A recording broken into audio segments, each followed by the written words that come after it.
Hi Scorpio, this is your career and money. Ngayong May 2025, monthly tarot reading niyo po. Kung naka-resonate kayo, comment down. Kung hindi kayo naka-resonate, ibigay niyo po sa iba kasi channel reading po ito.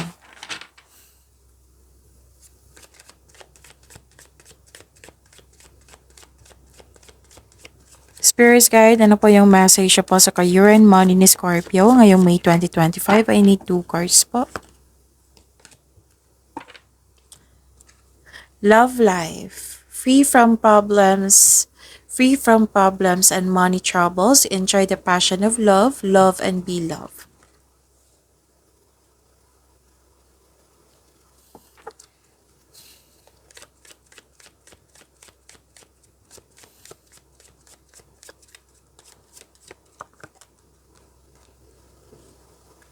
Wow, guardian angel, some higher power protects you from difficulties and misfortune.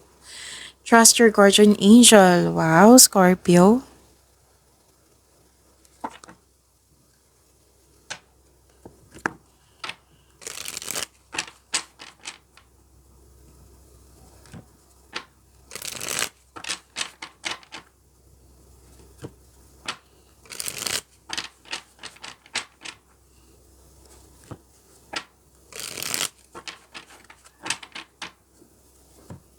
This is for your career and money, Scorpio.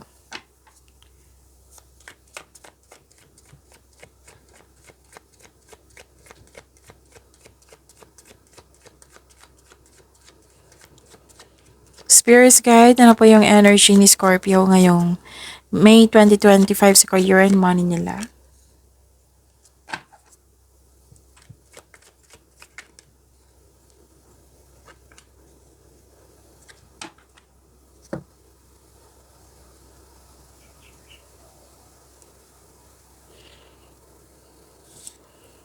Okay, so what's your energy, Scorpio, sa career and money nyo? Okay. Nakikita ko dito na hindi ka kontento sa status mo ngayon. Oo. Pwede may delay din ang nangyari.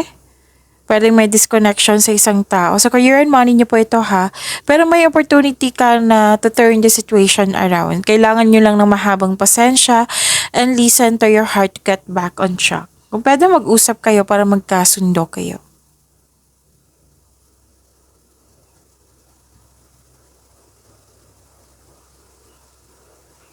Oh, may concern kayo sa isang tao na matigas ang ulo, obsessive.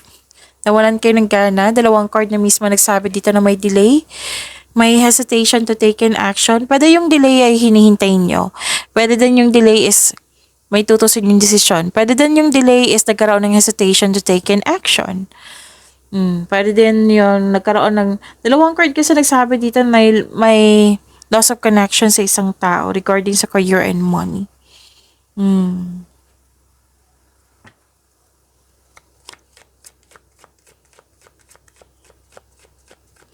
Spirits Guide, pakasabal blessings po sa career and money ni Scorpio. Ngayong May 2025, I need 2 cards po.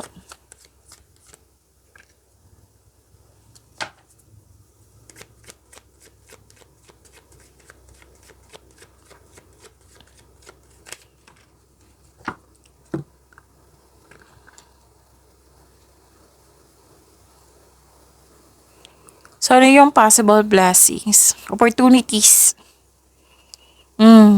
So, claim niyo po itong opportunities na dumating sa inyo. Pero kailangan niyo pag-isipan to. Parang pumipili ka dito. Nag-iisip ka kung ano yung mas mabuti. O kung ano yung mas maka-benefit ka. Malalim mo yung iniisip mo dito. May alok kasi sa inyo na pinag-isipan mo ng mabuti kung kasi may kailangan na piliin.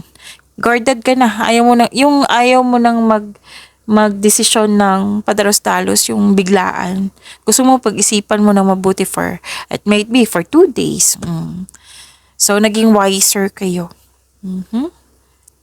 Kasi ayaw niyo magkaroon ng pagkakamali sa inyong desisyon. So, tama nga yung sinabi dito na what I meant is, yung nakita ko na career change, andito rin eh. hindi pa siya nagkaroon ng career change, iniisip nyo pa lang. Much better ba na lilipat ako? Much better ba na tatanggapin ko pa tong offer? Kasi opportunity eh. 'Di ba? Pinag-isipan ng mabuti.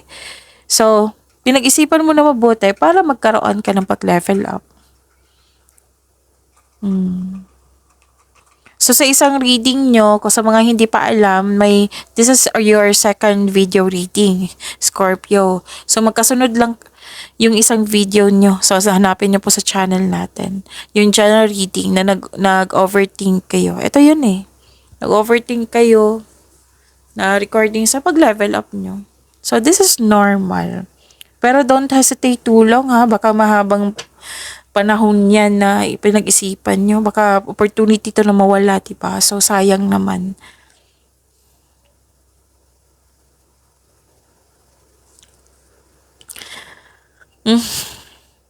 Busy kayo sa kakaisip, busy din sa trabaho. Huwag nyo daw i-pressure yung sarili nyo. Like, pinapressure yung sarili, dapat matapos ito ngayon. Yung nagkaroon ng multitasking, huwag po daw.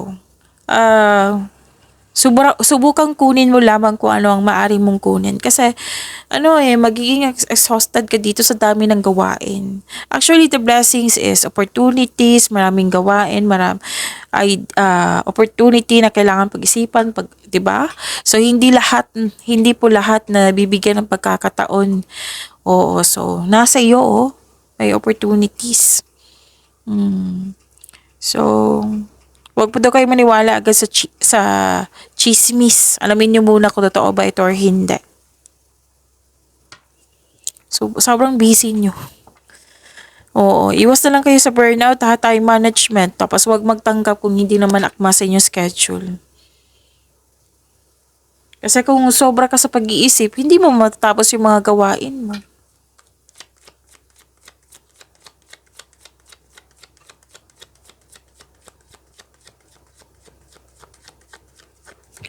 Spirits guide challenges na ma-overcome sa career and money ni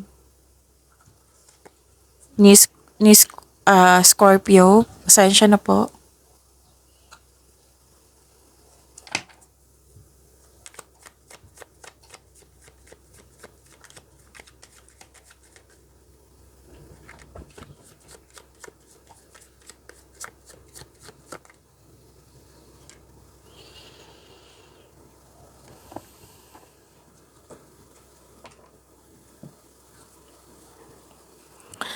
So, yun.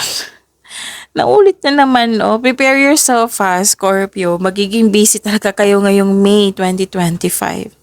Actually, kayong lahat, Cancer, Pisces, Scorpio. Magiging water signs po kayo. So, gamit na gamit yung skills mo ngayong May 2025. And mas lumawak yung ambition mo sa buhay kasi may na-achieve kayo. Yan that is normal kasi, 'di ba? Na-achieve nyo na. Tapos may gusto nyo pang mag-level up. Yung tinetest mo talaga yung skills mo. Sige nga kung kaya ko to. So, you are feeling powerful and enjoying being recognized in the workplace. Yes, naka-receive kayo ng recognition. Marunong din kayo makinig sa inyong tuition.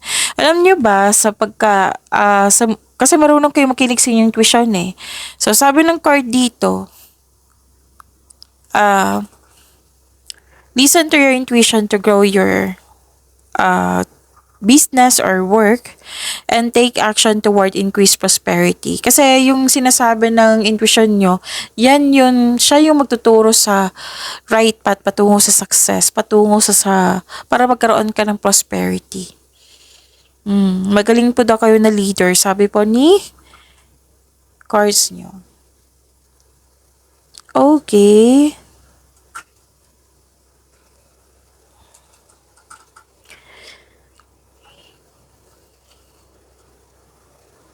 Andito nga. Ilang beses ito lumabas? 3. Andito nga yung may ano dito ready ka nang iwan mo yung kasalukuyang trabaho mo. Gusto mo talaga ng growth. May na-achieve na kayo, then you have na magta-try ka naman for level up. Yung challenge mo yung sarili mo. So, ingat na lang kasi, 'di ba? Marami kayong ginagawa, baka ma-burnout kayo. Kasi kitang-kita ko yung burnout dito next exhausted kayo. So, time management ay kailangan para hindi kayo mahirapan. So, yun. Pag-imanin niyo po yung blessings na binigay sa inyo. Maraming salamat po.